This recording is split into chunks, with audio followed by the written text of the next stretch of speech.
अस्सलामुअलैकुम students. STA641 इसकी GDB है जो कल बरोज़ फ्राइडे अगस्त 28 को ओपन हुई है और इसकी जो क्लोजिंग डेट है वो है 2 सितंबर। 2 सितंबर तक आपने इसको सबमिट करवाना है, जो कि 10 मार्क्स हैं इसके। इसका जो क्वेश्चन है वो एक ही क्वेश्चन है जो कि 10 नंबर का है और बहुत समझ के करने वाला है, और आपने इसको सॉल्व करना है SPSS पे, जिसको आप ऑलरेडी इंस्टॉल कर चुके हैं अपने सिस्टम में। आपने करना क्या है, enter and copy paste the given question data into SPSS, then apply the appropriate function calculation to get the required result. In the end of copy paste your relevant answer result graph into GDB answer replay section. वो उसमें का जो replay हैगा वो उसके answer section में होना चाहिए। Which tool you should use, आप सिर्फ SPSS को ही इस्तेमाल करेंगे। तो क्वेश्चन है कि perform the analysis of variance ANOVA. Variance ANOVA को आपने अप्लाई करना है। वन वे अनोवा होता है जे for the given data and test the following hypothesis. ये हाइपोथेसिस आपने टेस्ट करने हैं। फर्स्ट है जी नल हाइपोथेसिस। नल हाइपोथेसिस को H0 से ज़ाहिर करते हैं। इट्स मीन के ऑल फैक्टर्स आर सेम। और सेकंड है कि अल्टरनेटिव हाइपोथेसिस, इसको H1 से लिखते हैं। इसका मतलब है कि all factor are not same after analysis. Okay, तो एनालिसिस करने के बाद अब आपने अपनी रिपोर्ट में जो चीज़ें लिखनी है वो लिखना है कि शो योर रिजल्ट, हाईलाइट की वैल्यू फाइंडिंग। जो की वैल्यूज आपने फाइंड की हैं उसको आपने हाईलाइट करना है, उनको आपने हाईलाइट करना है। ऐसे कर दें जब आप उसको अंडरलाइन कर दें किसी भी तरीके से। शो हाईलाइट मीन, मीन को आपने हाईलाइट करना है। स्टैंडर्ड डेविएशन को आपने हाईलाइट करना है of each factor, her factor के आपने हर फैक्टर के मीन को और स्टैंडर्ड डेविएशन को भी हाईलाइट करना है। What is the computed F test value, उसमें जो एफ टेस्ट वैल्यू है जो आपने फाइंड की है वो क्या है उसको भी आपने हाईलाइट करना है, बल्कि आप उसके साथ लिख दें कि ये पड़ी है हमारी जो एफ टेस्ट वैल्यू है। From your result can we accept or reject the null hypothesis. तो आपने एक ये चीज़ है कि जो आपने हाइपोथेसिस फाइंड किया है क्या हम उसको एक्सेप्ट करते हैं या रिजेक्ट करते हैं, क्या वो H1 है या H2 है। अगर तो आपकी जो वैल्यू है सिग्निफिकेंट वैल्यू वो छोटी है, छोटी है 0.05 से, सो एफ सोर्स स्टैटिस्टिकली जो है वो सिग्निफिकेंट हो जाएगा, तो वो हम उसको रिजेक्ट करेंगे। अगर वो उससे बड़ी है तो हम उसको एक्सेप्ट करेंगे।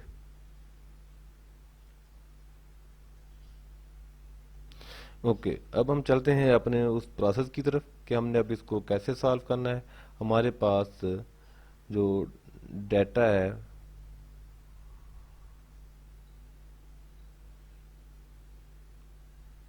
डाटा इज गिवन बिलो, ए है, बी और सी, ये तीन इसमें फैक्टर्स हैं जो उन्होंने दिए हुए हैं। इससे हमने हाइपोथेसिस जो है वो फाइंड करना है SPSS में। तो सबसे पहले मैं क्या करूँगा, मैं इस डाटे को एक्सेल शीट में लिखूँगा ताकि वहाँ से मैं बआसानी SPSS में ट्रांसफ़र कर सकूँ। तो इस डाटे को मैंने SPSS में पहले एक्सेल की शीट में लिखा हुआ है, वो मैं आपको शो करवाता हूँ। सपोज मेरे पास ये STA641 की एक एक्सेल फाइल है, उसमें मैंने इस डाटा को लिखा हुआ है। ओके, जो नोवा टेस्ट है वो वन साइडेड होता है, तो मैंने क्या किया कि जो फैक्टर ए था उसको रिस्पांस के सामने लिखा कि ये ए की वैल्यू है। जो ए की वैल्यूज थी देखें 83, 19, 60, 31 और 60, इसको मैंने ये लिखा हुआ था, और ए के सामने मैंने 0 लिखा। 0 से मैंने इसको ज़ाहिर किया। आपने भी ऐसे करना है, इसको आपने 0 से ज़ाहिर करना है। उसके बाद जो बी की वैल्यूज थी उसके सामने मैंने ए लिखा। ये सारे के सारे ए है। उसके बाद चलिए एक दफ़ा मैं इधर लिख देता हूँ कि ए है,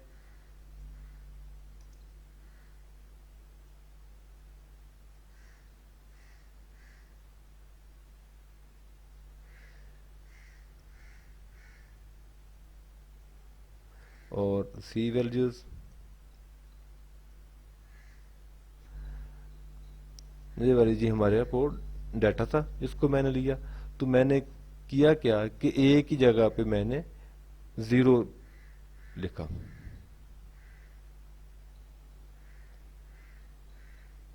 और बी की जगह पे 1 कर दिया, सी की जगह पे 2,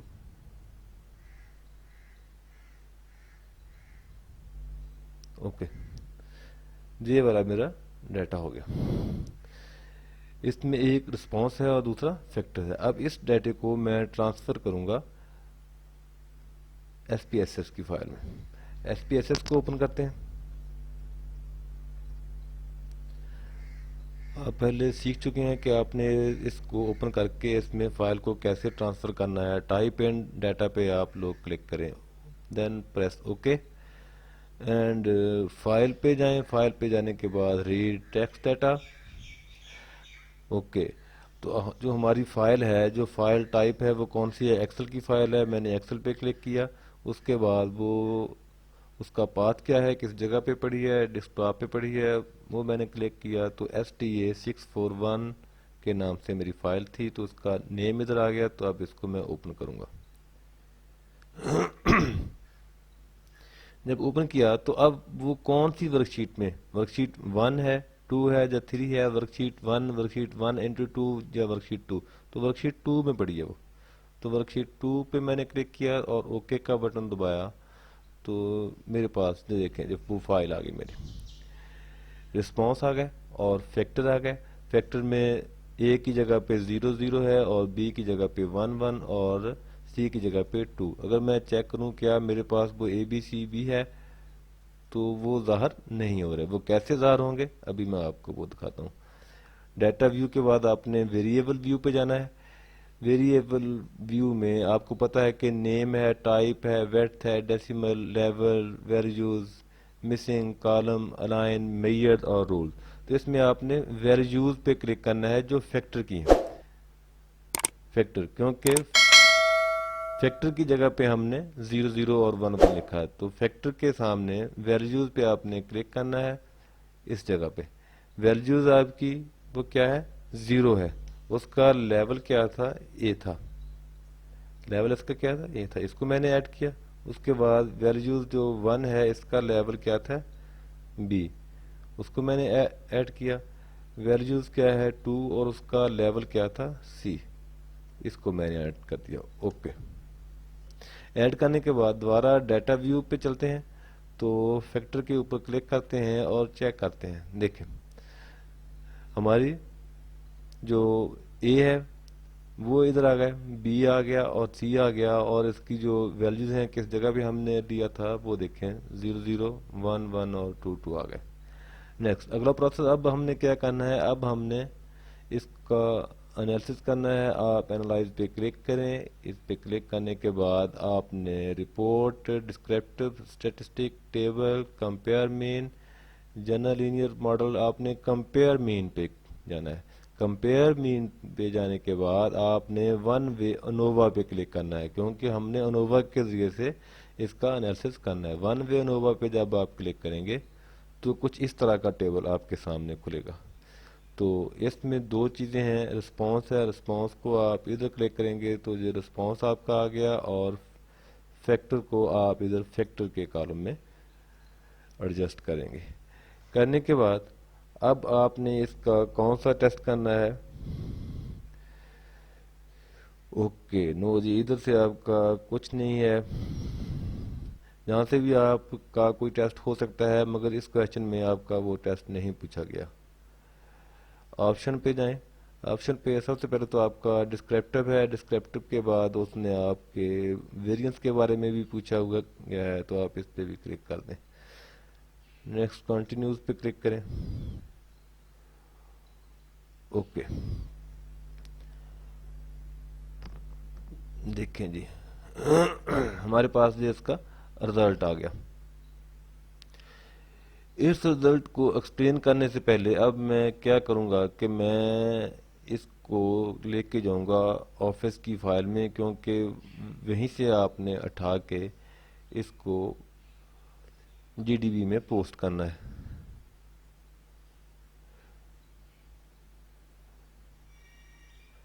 नई फाइल एक मैं ओपन करूंगा।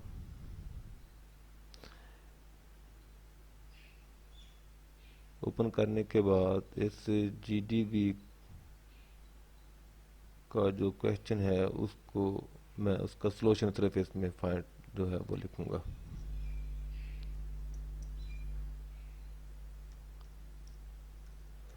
Solution GDB number 2 2020।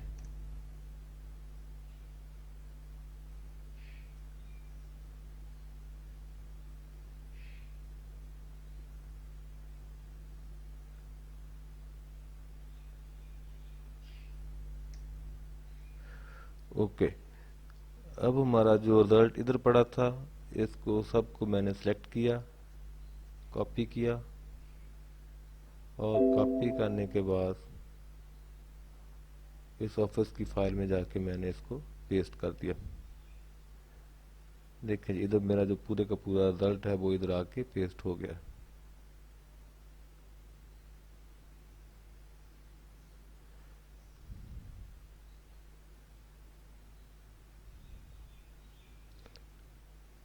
बहुत सी चीज़ें इसमें आ गई हैं, जो एक्स्ट्रा चीज़ें हैं उसको आप डिलीट कर सकते हैं।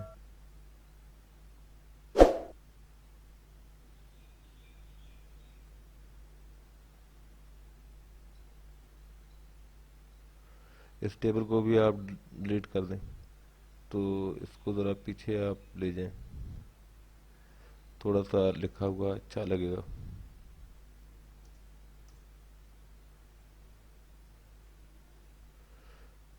इसको थोड़ा सा क्लोज करते हैं। देखिए जी अब हमारे पास क्या आ गया, ये हमारे पास वो जीडीबी का सॉल्यूशन आ गया जिसको हमने पेस्ट करना है।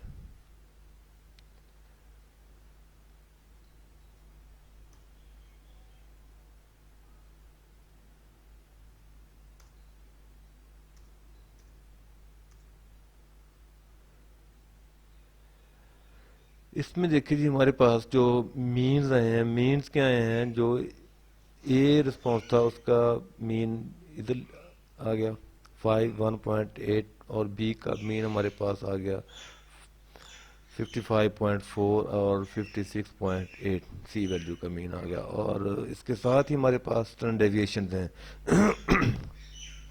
वो हमें इधर नज़र आ रहे हैं।